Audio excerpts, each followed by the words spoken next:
Hi, I'm Matt Norris. Have you ever made some interesting discovery when looking at a painting? My brother often shares with me different photos and videos and things. Recently he shared a photo of this painting by American artist Frank Frazetta titled Wolfpack. He mentioned how he had never noticed the child in the woman's arms before. Now, what I noticed as I looked at this painting were the wolves. The closest is somewhat clearly defined, but each one moving backwards into the painting is painted with less definition. And the last is almost blended with these background tree impressions, as if there is a visual play at work here, centering on this monstrous threat emerging from a black slit-like abyss.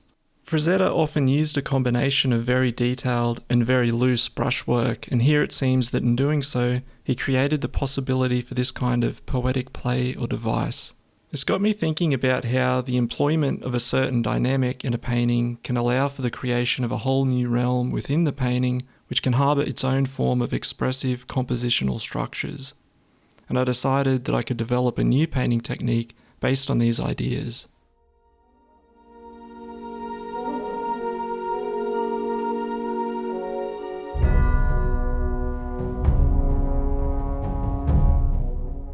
Welcome to my oil painting series, The Obscured Evocation Realm. In this first episode, I will be introducing some important terminology that will make up my conceptual roadmap as I begin to develop a new painting technique. In subsequent episodes, I will show my experiment paintings and discuss my progress. Now, much of this video will centre around observations that I and others have made about Frazetta's work, so that's where I'll begin.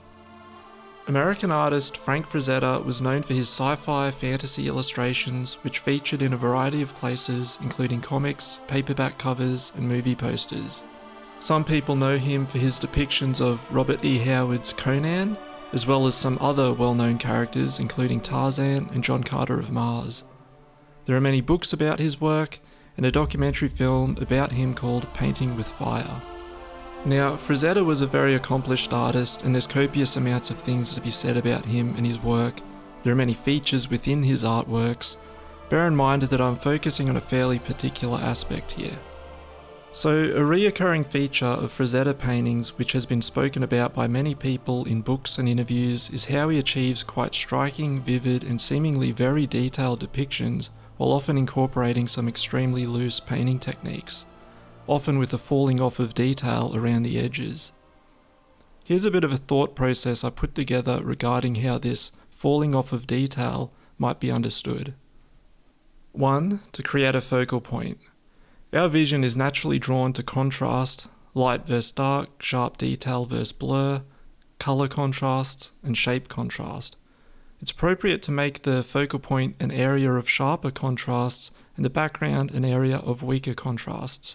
You can think there being a focal point style versus a background style.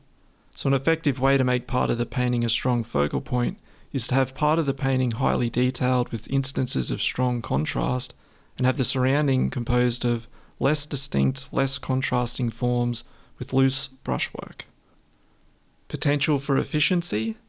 If all this is the case and the incorporation of some loose brushwork can be appropriate in terms of creating an effective focal point, why not push things further, especially in the background, towards being more loose as to save time, to gain some efficiency in the painting process? How loose can you go? An artist might understand that you can actually go very loose because the viewer has a special cognitive faculty called the imagination, and as long as the context is maintained through, say, the more developed focal point, then the surrounding features may only need to be slightly suggested at, and the imagination may fill in the gaps. A philosophical approach. Now, if it's the case that, owing to the imagination, the painting only needs a certain amount of strong detail and sure context for it to be able to be discerned as a whole image by the imagination, then perhaps it could even be considered as kind of improper to provide the imagination with too much information or superfluous information. There might be a sweet spot for the mixture of detailed and loose brushwork for an experience that engages the imagination optimally. Visual storytelling devices. Once this dynamic is created, a region of detail and context and a region of loose brushwork and suggestion, there may be the potential for interesting features to emerge within the painting that kind of flow from one into the other, like this stream of wolves in the painting Wolfpack. These features may serve as visual storytelling devices. You may have heard of one such device, a light play. A character in a film may physically move from an area of a room where they are cast in shadow to part of the room where they are illuminated by light, just as they learn some revealing truth, with this shadow to light transition functioning as a visual metaphor. This is an example of a light play. But just as light and shadow might need to be made available for a light play to be able to exist at all, so too might a detail versus suggestive brushwork dynamic be needed in order for a play like this one to exist. A conceptual framework.